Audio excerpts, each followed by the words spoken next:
Ini adalah salah satu penyebab keruntuhan Islam, teman-teman. Hal ini diucapkan langsung oleh seorang terpelajar, seorang ustadz, dan juga seorang guru yang sangat terpandang di dalam agama Islam. Dengarlah apa yang ia katakan.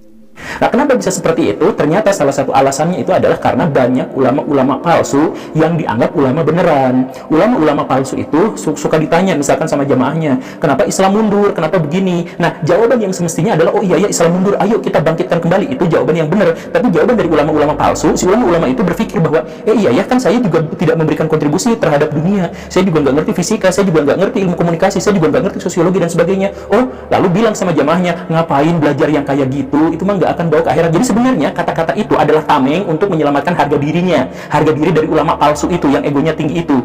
Tetapi karena itu didengar, dianggapnya dari ulama, maka orang-orang mengikutinya, jadi mengikuti semuanya. Ya iyalah, itu mah kan pelajaran matematika mah kan nggak bisa dibawa mati, nanti sama malaikat munkar nakir juga nggak akan ditanya dan sebagainya. Maka Islam pada akhirnya sekarang runtuh. Bahkan untuk sholat sekalipun kita sangat tergantung pada orang-orang kafir. Mau azan saja yang ngagandengan batur itu, yang mengganggu orang-orang yang tidur itu, harus pakai toa yang buatan bukan muslim.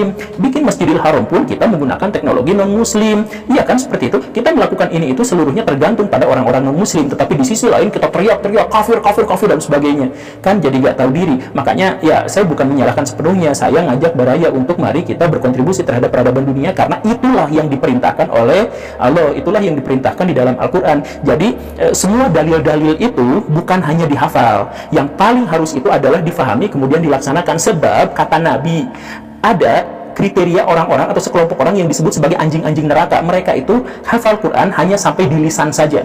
Jadi kalau ada orang yang hafal Quran sampai di lisan saja tapi dia tidak memahaminya dan dia tidak mengamalkannya, maka mereka itu dosanya jauh lebih besar, bahkan disebut sebagai anjing-anjing neraka. Yang berikutnya, teman-teman, tidak hanya guru gembul saja yang mengatakan bahwa Islam sudah mulai mengalami penurunan. Ternyata penyebab kedua mengapa Islam mengalami penurunan diucapkan langsung oleh Ustadz yang satu ini. Dengarkan baik-baik. Umat Islam ini dibodohi oleh siapa? Oleh siapa? Oleh ustadznya, oleh kiainya, oleh habibnya, oleh tuan guru, oleh ajengan. Dibodohi mereka. Suruh ngikut aja. Nggak pernah nanya dalilnya mana, hujahnya mana. Saya turut prihatin dengan orang-orang atau teman-teman atau saudara-saudara muslim saya yang masih saja mempercayai ustadz-ustadz model seperti ini. Video ada ya misionaris bule teriak-teriak mengajak orang bertobat untuk masuk agama dia. Itu udah pelanggaran di tempat umum itu ya. Bentar, bukankah kalau di masjid juga ngomong, ada yang ngomong agama-agama lain? Artinya kan kadang-kadang kan ini seperti itu. Apakah nggak sama dengan ilustrasi yang tadi teriak-teriak di tempat parkir? Kalau di masjid memang tempatnya kan. Tapi kan ada speakernya. Hati-hati dengan ini, bahwa ini yang benar ini, jangan sampai misalnya begitu kan, orang lain kedengaran gitu misalnya gitu. Ya, ini kritik ya, ada kritik macam itu ya. Itu kan karena kita di sini tempat mayoritas. Oh, oke. Ya, maklum dikit dong kalau mayoritas. Tapi mirisnya, teman-teman, ustadz-ustadz model inilah yang disenangi oleh umat muslim saat ini. Tanpa mereka sadari, ustadz-ustadz model ini membuat umat Islam di Indonesia mengalami penurunan yang sangat-sangat drastis, karena mencitrakan kita sebagai umat muslim sebagai pihak yang mencari-cari kelemahan dan kesalahan agama lain. Pendek kata, dakwah mereka lebih menimbulkan beban bagi umat Islam daripada menarik keberkahan. Shalom teman-teman, kembali lagi bersama saya di channel Good News. Di dalam channel ini kita akan membahas tentang iman kekristenan. Segala hal yang bersangkut paut dengan iman Kristen akan kita tuangkan di dalam channel ini melalui setiap video-video yang akan diupload melalui channel ini. Baik itu materi-materi tentang sejarah kekristenan, kesaksian murtadin, debat lintas iman, ataupun berita-berita terbaru dari dalam iman kekristenan. Sebelum mulai videonya, saya mohon dukungan teman-teman untuk menekan tombol subscribe, like, share, dan komen agar channel ini dapat berkembang dan dapat memberitakan kabar baik kepada semua orang.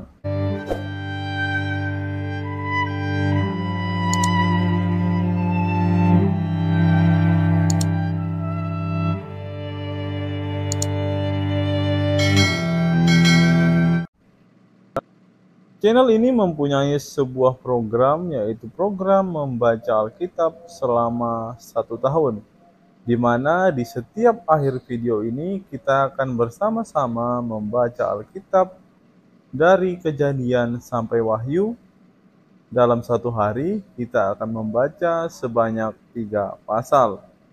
Bagi teman-teman yang berminat untuk membaca Alkitab bersama-sama dengan saya, silakan teman-teman simak video ini sampai selesai agar kita bersama-sama bertumbuh, memahami Alkitab, bahkan dapat melawan setiap orang yang selalu menjelek-jelekan iman kepercayaan kita kepada Yesus Kristus.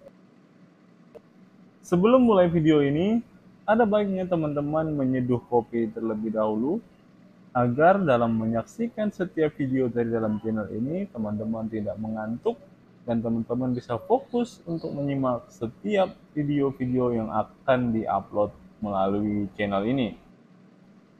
Selamat menyaksikan dan Tuhan Yesus memberkati kita semua. Di dalam kesempatan ini teman-teman, saya menemukan sebuah tulisan yang akan mencengangkan umat muslim yang masih mempercayai ustadz-ustadz mualaf yang sebenarnya mereka telah mencoreng nama Islam.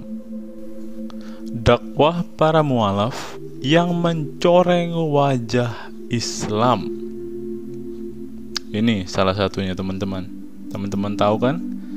Dia sekarang sedang disamakan kepintarannya dengan seorang mualaf yang masih baru juga, yang namanya lagi ngetren-ngetrennya, yang namanya lagi naik-naiknya. Ya, siapa lagi kalau bukan Jesselyn, si wanita Cindo. Ternyata oknum yang satu ini pun termasuk mualaf yang mencoreng wajah Islam. Bagaimana isi berita ini selengkapnya teman-teman? Mari kita simak. Sebagai seorang muslim, mendengar kabar tentang seorang telah menyatakan diri masuk Islam itu hal yang menggembirakan. Kita garis bawahi teman-teman, ketika ada orang pindah agama ke agama Islam, ini adalah berita sukacita bagi mereka. Orang yang baru masuk Islam di dalam Al-Quran disebut dengan istilah mualaf, yang artinya orang yang hatinya terikat dan condong kepada Islam. Kegembiraan itu dikarenakan kita mendapat tambahan keluarga baru, keluarga satu agama, ukhuwah Islamiyah. Kegembiraan itu juga oleh sebagian orang dianggap sebagai bentuk afirmasi bahwa Islam adalah agama yang benar.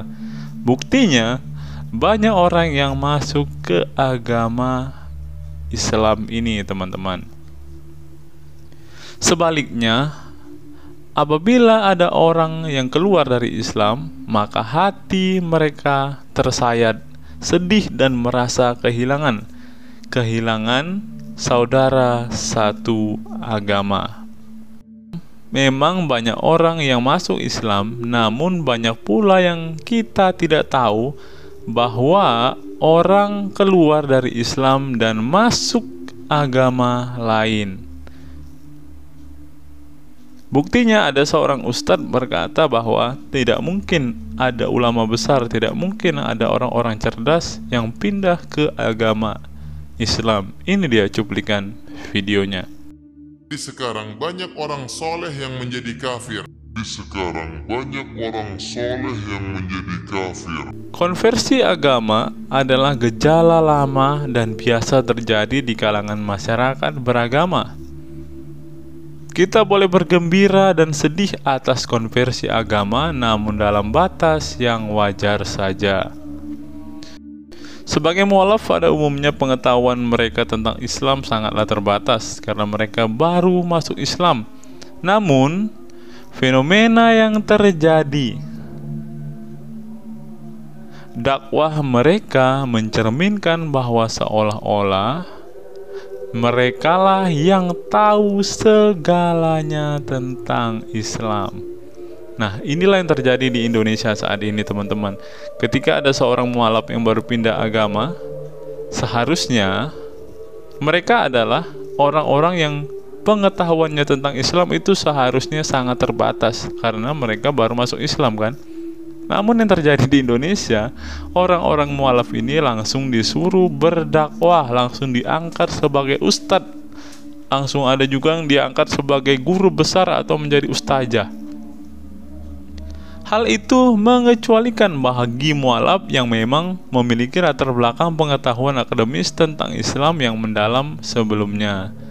Ya, materi dakwah para mualaf tersebut sangat membakar karena pada umumnya apa yang mereka sampaikan adalah latar belakang dan alasan-alasan mereka pindah agama. Disinilah muncul kemudian narasi buruk tentang agama yang mereka peluk sebelumnya. Ceramah seperti itu memang cukup menarik minat banyak kalangan, terutama kalangan awam, karena menarasikan supremasi Islam atas agama-agama lain. Contohnya, teman-teman, kita semua tahu nih, kita mengenal Irene Handono, Felix Yao, Bangun Samudra, yang mengaku lulusan S3 dari Vatikan, Yahya Waloni, Hani Kristanto, dan masih banyak yang lainnya yang isi materi ceramah mereka menjadikan agama lama mereka sebagai bahan olok-olokan dan bahan hinaan. Sebenarnya masih ada banyak lagi ustadz-ustadz mualaf yang menjelek-jelekan agama Kristen atau iman kepercayaan kita kepada Kristus. Contohnya saja Kainama, Donditan, Mualaf Prince, Andre Mualaf Prince, dan masih banyak yang lainnya lagi, teman-teman, yang mereka sebelumnya adalah pemeluk agama Kristen dan Katolik. Seolah-olah agama yang mereka peluk dahulu bukan agama yang serumpun, yang merujuk pada tradisi Ibrahim. Mereka, para ustadz mualaf ini, mengolok-olok bagian prinsipil dari agama yang mereka peluk sebelumnya. Pertanyaan kita adalah, apakah dakwah seperti ini dianjurkan oleh Al-Quran? Al-Quran dalam surat Ali Imran ayat 104 menyatakan, "Dan hendaklah ada di antara kamu segolongan umat yang menyerukan kepada kebaikan, memerintahkan kepada ma'ruf, dan mencegah dari munkar." Ayat tersebut terutama pada penggalan "dan hendaklah di antara kamu" mengindikasikan bahwa tidak semua kita sebagai umat Islam dituntut untuk berdakwah.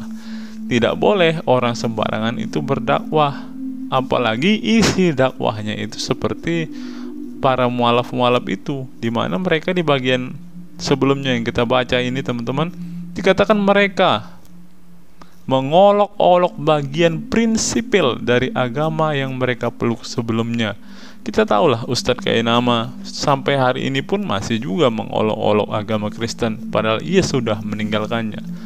Kebanyakan Ustadz mualaf itu memang seperti itu, teman-teman. Mereka lebih senang mengejek atau membuka Alkitab daripada membuka isi Al-Quran dan hadis mereka. Padahal Al-Quran mereka sendiri dengan jelas hari ini menuliskan bahwa mereka seharusnya mempunyai standar ketika berdakwah itu ya sesuai dengan ayat Al-Quran ini. Harusnya mereka menyerukan kebaikan, memerintahkan kepada ma'ruf, dan mencegah kemunkaran. Tetapi pada kenyataannya ustadz-ustadz mualaf ini malah menjelek-jelekan agama mereka sebelumnya, teman-teman. Dan juga teman-teman, ternyata di dalam Al-Quran yang lain dinyatakan bahwa dakwah hendaklah oleh orang yang mampu menyampaikan Islam dengan hikmah atau dengan kebijaksanaan, dengan ujaran kebaikan. Dan jika keduanya tidak mungkin, maka harus menggunakan perdebatan. Itulah mengapa mereka selalu ngemis-ngemis untuk berdebat dengan para apologet Kristen. Padahal mereka sebenarnya adalah orang-orang yang tidak mempunyai pengetahuan tentang agama yang mereka peluk. Kriteria seorang pendakwah sebenarnya sudah jelas di sini, teman-teman. Ia haruslah seorang yang bijaksana. Isi khotbahnya itu harus ujaran kebaikan. Tetapi pada kenyataannya yang terjadi di Indonesia malah kebalikannya. Seorang penceramah itu seharusnya seperti ini, teman-teman. Seorang yang berhikmat atau seorang yang bijaksana, juga seorang yang bisa memberikan ujaran kebaikan. Harusnya seperti itu pendakwahnya. Tetapi di Indonesia, khususnya ustadz-ustadz mualaf ini, mereka tidak seperti itu. Pada kenyataannya mereka adalah orang yang suka menjelek-jelekan agama yang mereka percaya sebelumnya. Jika mereka pindah dari Katolik, ya mereka menjelekan Katolik. Jika mereka pindah dari Kristen, ya mereka menjelekan ajaran Kristen. Seharusnya mereka tidak layak untuk diberikan panggung untuk berdakwah, karena mereka sama sekali bukan seorang yang bijaksana. Dan isi ceramah mereka juga bukan sebuah ujaran kebaikan, tetapi ya isinya hanya menjelek-jelekan Alkitab, menafsirkan Alkitab semaunya. Bahkan beberapa ustadz mualaf mengatakan bahwa Yesus menikah, Yesus selingkuh, Yesus berzina, dan lain sebagainya. Inilah yang dilakukan oleh para mualaf ini, teman-teman. Model dakwah yang dilakukan oleh para mualaf di atas dengan menjelek-jelekan agama mereka sebelumnya, itu akan menimbulkan efek yang lebih buruk lagi bagi umat Islam sendiri. Apalagi bila umat yang agamanya diburuk-burukkan. Jika kita memakai pertimbangan Islam, Al-Quran sendiri melarang kita menjelek-jelekan sesembahan agama lain. Tapi sampai sekarang masih saja ada ustadz-ustadz yang melakukan hal ini kan, teman-teman. Dalam keadaan biasa pun, dalam keadaan biasa maupun dalam keadaan berdakwah, berdakwah tidak menghapus larangan untuk menjelek-jelekan sesembahan agama lain. Sesembahan agama lain saja tidak diperbolehkan untuk dijelek-jelekan, apalagi Tuhan Ahlul Kitab. Persisnya dalam surat Al-An'am ayat 108 menyatakan, dan janganlah kamu memaki, lihat teman-teman, janganlah kamu memaki sesembahan-sesembahan yang mereka sembah selain Allah, karena mereka nanti akan memaki Allah dengan melampaui batas pengetahuan. Demikianlah kami jadikan setiap umat menganggap baik pekerjaan mereka. Kemudian kepada Tuhan merekalah kembali mereka. Lalu Dia memberitakan kepada mereka apa yang dahulu mereka kerjakan. Seorang mufasir klasik yang sangat kredibel, Ibnu Katsir, dalam tafsirnya, tafsir Ibnu Katsir menjelaskan bahwa Rasulullah melarang orang-orang beriman untuk membenci hal-hal yang disembah oleh kaum politeis, musyrik, meskipun hal itu bisa mendatangkan kebaikan. Mengapa demikian? Rasulullah memandang jika perbuatan tersebut justru akan menimbulkan kemudaratan yang jauh lebih besar daripada kemaslahatan. Tafsirnya, Ibnu Katsir menjelaskan jika Rasulullah merasakan bahwa perbuatan caci maki tersebut justru akan menimbulkan balasan yang lebih keras dari kaum musyrik untuk mencaci maki Allah SWT. Padahal Allah adalah Tuhan yang Maha Suci dan Maha Mulia. Kita lihat dalam tafsir Ibnu Katsir juz 7 halaman 268. Saling balas caci mencaci tentang sesembahan adalah hal yang oleh Rasulullah anjurkan untuk dihindarkan, karena hal tersebut menyebabkan daur kebencian. Peringatan yang demikian nampaknya tidak didengar oleh para pendakwah mualaf seperti Irene Handono, Felix Yao, dan lain sebagainya. Mereka lebih senang menuruti hawa nafsu yang mereka anggap sebagai proses penyampaian kebenaran, padahal hal itu dilarang keras oleh Allah. Lebih baik hawa nafsu untuk menjelekkan agama mereka dahulu dialihkan untuk mendalami Islam yang lebih dalam dan lebih jauh, belajar ilmu-ilmu keislaman seperti nahwu, saraf, tafsir, ilmu hadis, usul fikih, ilmu kalam, dan sebagainya, lebih bermanfaat bagi para pendakwah mualaf ini. Dari perspektif kemanusiaan, dakwah model di atas justru menyebabkan disharmoni dan saling curiga di antara umat beragama. Dalam konteks kehidupan kita yang pluralistik, hal yang mesti ditonjolkan dalam berdakwah mestinya konteks integrasi sosial, kohesi sosial, dan mutual respect dalam konteks keislaman dan keindonesiaan. Selain ukhuwah Islamiyah, kita umat muslim dituntut untuk menjaga ukhuwah wataniyah dan ukhuwah basyariah. Sebagai muslim, kita tidak diikat oleh persaudaraan antara sesama pemeluk Islam saja, namun pada tingkat yang sama kita juga diikat oleh persaudaraan antar warga negara dan persaudaraan antar manusia. 3 model persaudaraan itu harus kita jaga selalu. Sebagai catatan, dakwah para mualaf di atas malah lebih banyak menyebabkan mudarat bagi kita, karena mencitrakan kita sebagai umat muslim sebagai pihak yang mencari-cari kelemahan dan kesalahan agama lain.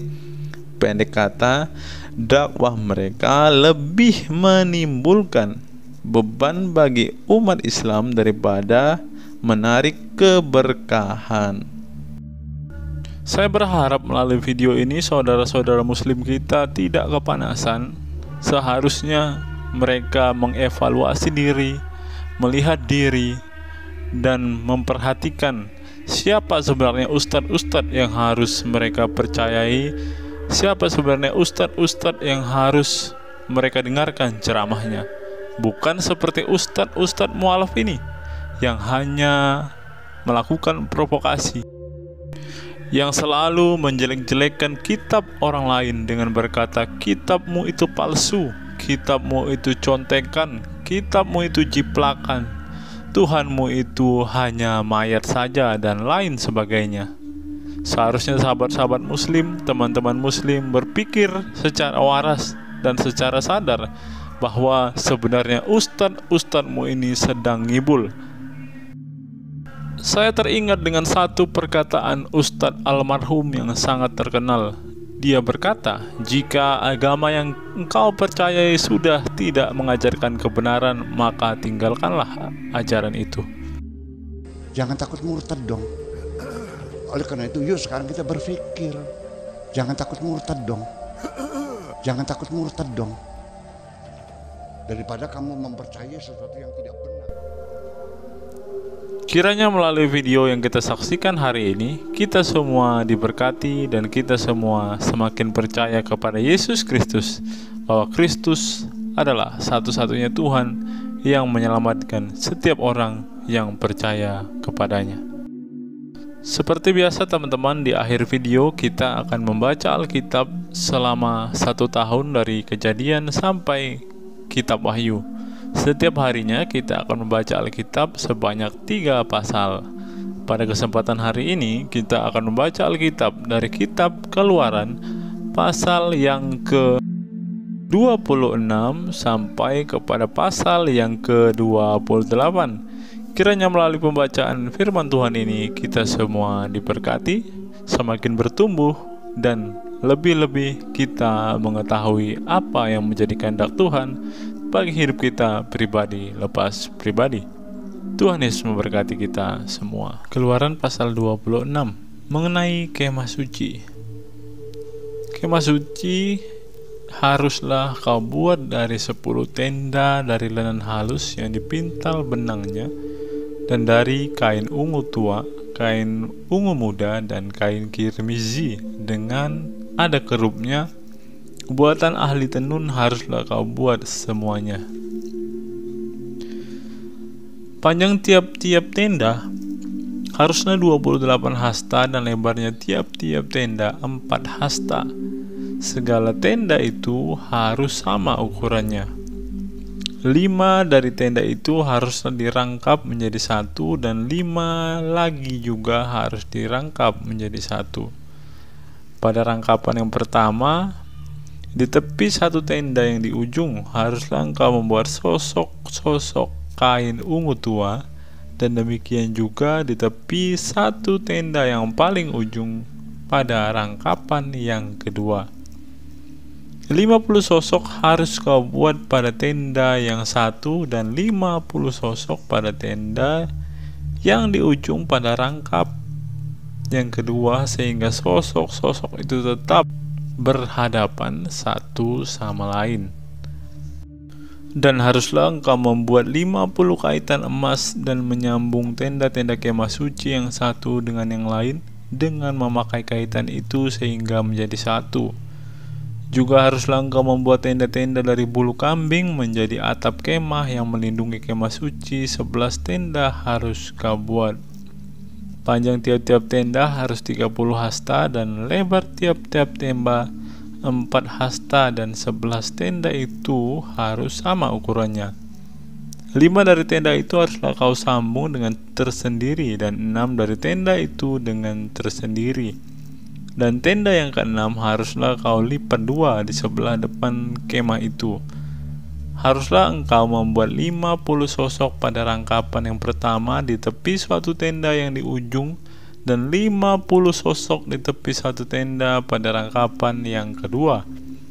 Haruslah engkau membuat 50 kaitan tembaga dan memasukkan kaitan itu ke dalam sosok-sosok yang dan menyambung tenda-tenda kemah itu supaya menjadi satu. Mengenai bagian yang kau juntai itu yang berlebihan pada tenda kemah itu, haruslah setengah dari tenda yang berlebihan itu berjuntai di sebelah belakang kemah suci, sehasta di sebelah sini dan sehasta di sebelah sana. Pada bagian yang berlebihan pada panjang tenda-tenda kemah itu haruslah berjuntai pada sisi-sisi kemah suci di sebelah sini dan di sebelah sana untuk melindunginya. Juga haruslah engkau membuat untuk kemah itu tudung dari kulit domba jantan yang diwarnai merah, dan tudung dari kulit lumba-lumba di atasnya lagi. Haruslah engkau membuat untuk kemah suci papan dari kayu penaga yang berdiri tegak, 10 hasta panjangnya 1 papan, dan 1,5 hasta lebarnya tiap-tiap papan. Tiap-tiap papan harus ada 2 pasaknya yang disengkang satu sama lain. Demikianlah harus kau perbuat dengan segala papan kemah suci. Haruslah engkau membuat papan-papan untuk kemah suci 20 papan pada sebelah selatan, dan haruslah kau buat 40 alas perak di bawah ke-20 papan itu, 2 alas di bawah 1 papan untuk kedua pasaknya, dan seterusnya 2 alas di bawah setiap papan untuk kedua pasaknya. Juga untuk sisi yang kedua dari kemah suci pada sebelah utara, kau buatlah 20 papan dengan 40 alas peraknya, 2 alas di bawah 1 papan, dan seterusnya 2 alas di bawah setiap papan. Untuk sisi belakang kemah suci pada sebelah barat haruslah kau buat 6 papan. 2 papan haruslah kau buat untuk sudut kemah suci di sisi belakang. Kedua papan itu haruslah kembar pasaknya di sebelah bawah, dan seperti itu juga kembar pasaknya di sebelah atas. Di dekat gelang yang satu itu demikianlah harus kau kedua papan itu, haruslah itu merupakan kedua sudutnya. Jadi harus ada 8 papan dengan alas peraknya, 16 alas 2 alas di bawah satu papan, dan seterusnya 2 alas di bawah setiap satu papan. Juga haruslah kau buat kayu lintang dari kayu penaga, 5 untuk papan-papan pada sisi yang satu dari kemah suci, 5 kayu lintang untuk papan-papan pada sisi kedua dari kemah suci, dan 5 kayu lintang untuk papan-papan pada sisi kemah suci yang merupakan sisi belakangnya pada sebelah barat. Dan kayu lintang yang di tengah-tengah papan itu haruslah melintang terus dari ujung ke ujung. Papan-papan itu haruslah kau salut dengan emas, gelang-gelang itu haruslah kau buat dari emas sebagai tempat memasukkan kayu-kayu lintang itu, dan kayu-kayu lintang itu haruslah kau salut dengan emas. Kemudian haruslah kau dirikan kemah suci sesuai dengan rancangan yang telah kau tunjukkan kepadamu di atas gunung itu. Haruslah kau buat tabir dari kain ungu tua dan kain ungu muda, kain kirmiji, kain lenan halus yang dipintal benangnya haruslah dibuat dengan ada kerupnya buatan ahli tenun. Haruslah engkau menggantungkannya pada 4 tiang dari kayu penaga yang disalut dengan emas, dengan ada kaitannya dari emas berdasarkan 4 alas perak. Haruslah tabir itu kau gantungkan pada kaitan penyambung tenda itu, dan haruslah kau buat tabut hukum ke sana ke belakang tabir itu, sehingga tabir itu menjadi pemisah bagimu antara tempat kudus dan tempat maha kudus. Tutup pendamaian itu haruslah kau letakkan di atas tabut hukum di dalam tempat maha kudus. Meja itu haruslah kau taruh di depan tabir itu, dan kendil itu berhadapan dengan meja itu pada sisi selatan dari kemah suci, dan meja itu haruslah kau tempatkan pada sisi utara. Juga haruslah kau buat tirai untuk pintu kemah itu dari kain ungu tua, kain ungu muda, kain kirmizi, dan lenan halus yang dipintal benangnya tenunan yang berwarna-warna. Haruslah kau buat 5 tiang dari kayu penaga untuk tirai itu, dan kau salut itu dengan emas, dengan ada kaitnya dari emas, dan untuk itu haruslah kau tuang 5 alas dari tembaga. Keluaran 27. Mengenai mezbah korban bakaran.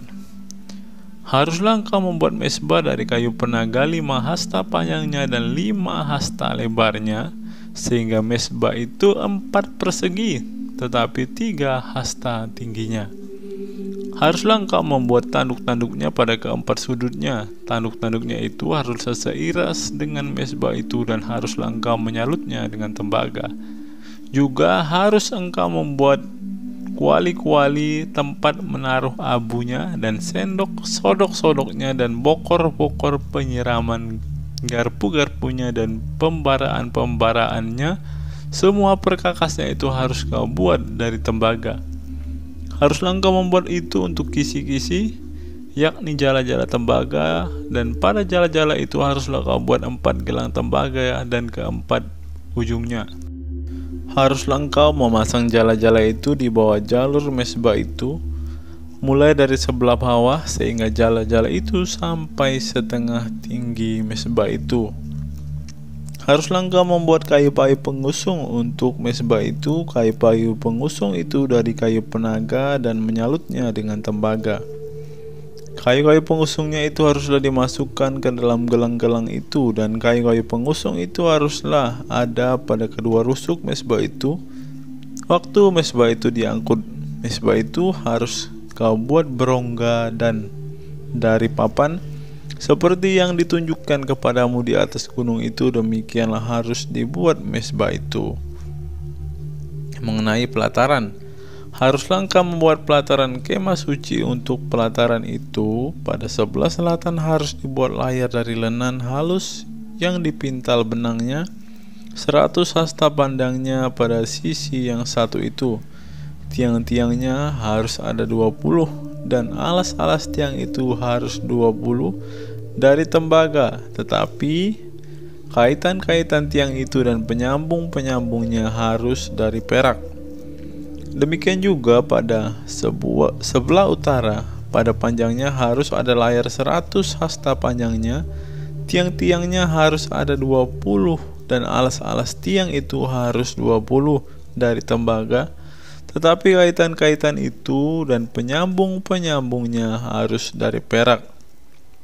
Dan pada lebar pelataran itu pada sebelah barat harus ada layar yang 50 hasta dengan 10 tiangnya dan 10 alas tiang itu. Lebar pelataran itu yaitu bagian muka pada sebelah timur harus 50 hasta, yakni 15 hasta layar untuk sisi yang satu di samping pintu gerbang itu, dan 3 tiangnya dan 3 alas tiang itu. Dan juga untuk sisi yang kedua di samping pintu gerbang itu 15 hasta layar dengan 3 tiangnya dan 3 alas tiang itu. Tetapi untuk pintu gerbang pelataran itu tirai 20 hasta dari kain ungu tua dan kain ungu muda, kain kirmizi dan dari kain lenan harus dipintal benangnya tenunan yang berwarna-warna dengan 4 tiangnya dan 4 alas tiang itu. Segala tiang yang mengelilingi pelataran itu haruslah dihubungkan dengan penyambung-penyambung perak, dan kaitan-kaitannya harus dari perak dan alas-alasnya dari tembaga. Penjaga pelataran itu harus 100 hasta, lebarnya 50 hasta dan tingginya 5 hasta. Dari lenan halus yang dipintal benangnya dan alas-alasnya harus dari tembaga. Adapun segala perabotan untuk seluruh perlengkapan kemah suci dan juga segala patoknya dan segala patok pelataran semuanya harus dari tembaga. Mengenai minyak untuk lampu, haruslah kau perintahkan kepada orang Israel supaya mereka membawa kepadamu minyak zaitun tumbuk yang murni untuk lampu, supaya orang dapat memasang lampu agar tetap menyala. Di dalam kemah pertemuan, di dalam tabir yang menutupi tabut hukum, haruslah Harun dan anak-anaknya mengaturnya dari petang sampai pagi di hadapan Tuhan. Itulah suatu ketetapan yang berlaku untuk selama-lamanya bagi orang Israel turun-temurun. Keluaran 28 mengenai pakaian imam. Engkau harus menyuruh abangmu Harun bersama-sama dengan anak-anaknya datang kepadamu dari tengah-tengah orang Israel untuk memegang jabatan imam bagiku. Harun dan anak-anak Harun, yakni Nadab, Abihu, Eleazar, dan Itamar, haruslah engkau membuat pakaian kudus bagi Harun abangmu sebagai perhiasan kemuliaan. Haruslah engkau mengatakan kepada semua orang ahli yang telah kau penuhi dengan roh keahlian, membuat pakaian Harun untuk menguduskan dia supaya dipegangnya jabatan imam bagiku. Inilah pakaian harus dibuat mereka: tutup dada, baju efod, gamis, kemeja yang ada raginya, serban, dan ikat pinggang. Demikianlah mereka harus membuat pakaian kudus bagi Harun abangmu dan bagi anak-anaknya, supaya ia memegang jabatan imam bagiku. Untuk itu haruslah mereka mengambil emas, kain ungu tua, dan kain ungu muda, kain kirmizi, dan lenan halus. Baju efod itu harus dibuat mereka dari emas, kain ungu tua, dan kain ungu muda, kain kirmizi, dan lenan halus yang dipintal benangnya buatan seorang ahli. Haruslah ada pada baju efod itu 2 tutup bahu yang disambung kepadanya. Pada kedua ujungnya harus baju efod itu disambung. Sabuk pengikat yang ada pada baju efod itu haruslah sama buatannya dan seiras dengan baju efod itu, yakni dari emas, kain ungu tua, kain ungu muda, kain kirmisi, dan lenan halus yang dipintal benangnya. Haruslah kau ambil 2 permata krisopras dan mengukirkan nama para anak Israel pada permata itu. 6 dari nama mereka itu pada permata yang pertama, dan ke-6 nama lagi pada permata kedua menurut urutan kelahirannya. Seperti buatan seorang pengasah permata, diukirkan seperti materai, demikianlah harus kau ukirkan pada kedua permata itu nama para anak Israel dililit dengan ikat emas harus kau buat permata itu. Kemudian haruslah kau taruh kedua permata itu pada kedua tutup bahu efod sebagai permata peringatan untuk mengingat orang Israel, maka ke hadapan Tuhan haruslah Harun membawa nama mereka di atas kedua tutup bahunya menjadi tanda peringatan. Haruslah kau buat ikat emas dan 2 untai dari emas murni sebagai utas haruslah kau buat itu, yang buatannya sebagai ahli berjalin, dan haruslah kau pasang untai berjalin itu pada ikat itu. Haruslah engkau membuat tutup dada pernyataan keputusan buatan seorang ahli. Buatannya sama dengan baju efod, demikian engkau harus membuatnya, yakni dari emas, kain ungu tua, kain ungu muda, kain kirmisi, dan lenan halus yang dipintal benangnya haruslah engkau membuatnya. Haruslah itu 4 persegi, lipat 2 sejengkal panjangnya dan sejengkal lebarnya. Haruslah kau utah. Ayat 17, haruslah kau tatah itu dengan permata tatahan 4 jajar permata yaspis merah, krisolit, malakit. Itulah jajar yang pertama. Jajar yang kedua permata batu darah, lazurit, yaspis hijau. Jajar yang ketiga permata ambar, aki, kecubung. Jajar yang keempat permata pirus, krisopras, dan nefrit dengan berikatkan emas. Demikianlah permata-permata itu dalam tatahannya. Sesuai dengan nama para anak Israel, permata itu haruslah 12 banyaknya, dan tiap-tiap permata haruslah ada diukirkan seperti materai nama salah satu suku dari 12 itu. Juga haruslah kau buat untuk tutup dada itu untai berpilin yang buatannya sebagai tali berjalin dari emas murni.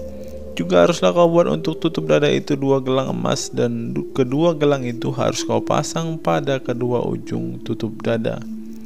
Haruslah kedua untai emas yang berjalin itu kau pasang pada kedua gelang itu pada ujung tutup dada.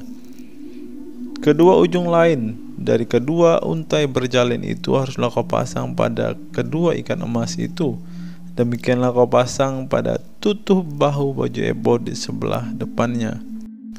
Haruslah engkau membuat 2 gelang emas dan membubuhnya pada kedua ujung tutup dada itu, pada pinggirnya di sebelah dalam yang berhadapan dengan baju efod.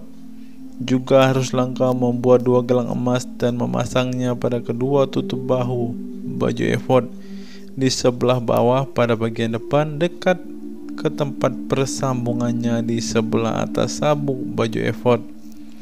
Kemudian haruslah tutup dada itu dengan gelangnya diikatkan kepada gelang baju efod dengan memakai tali ungu tua sehingga tetap di atas sabuk baju efod, dan tutup dada itu tidak dapat bergeser dari baju efod.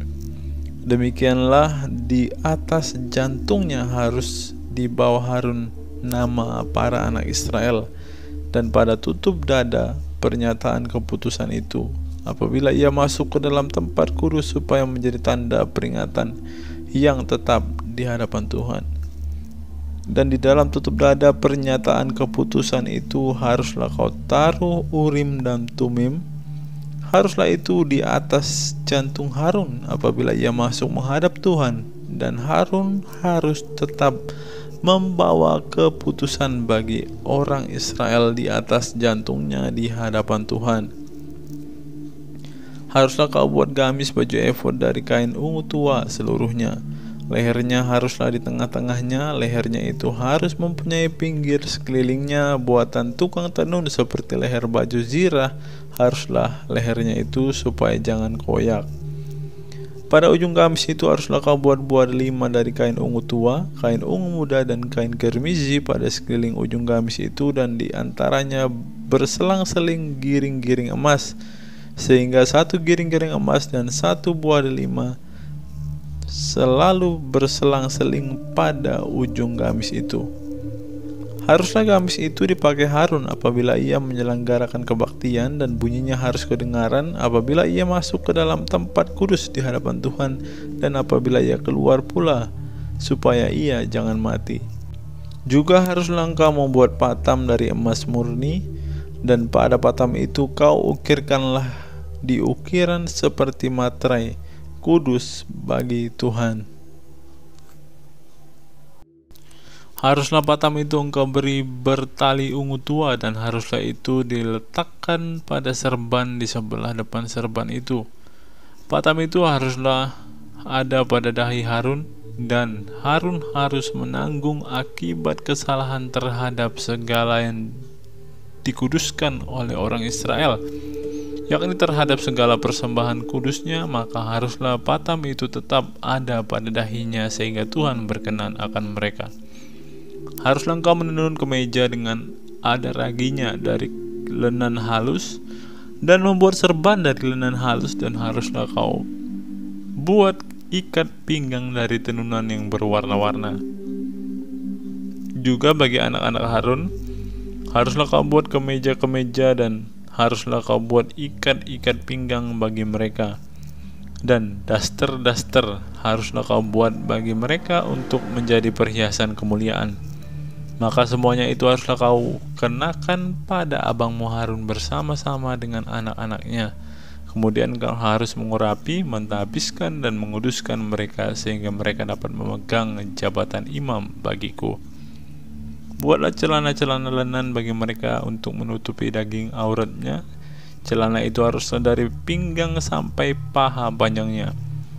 Harun dan anak-anaknya haruslah memakainya apabila mereka ke dalam kemah pertemuan, atau apabila mereka datang ke mezbah untuk menyelenggarakan kebaktian di tempat kudus, supaya mereka jangan membawa kesalahan kepada dirinya lalu mati. Itulah suatu ketetapan untuk selama-lamanya baginya dan bagi keturunannya.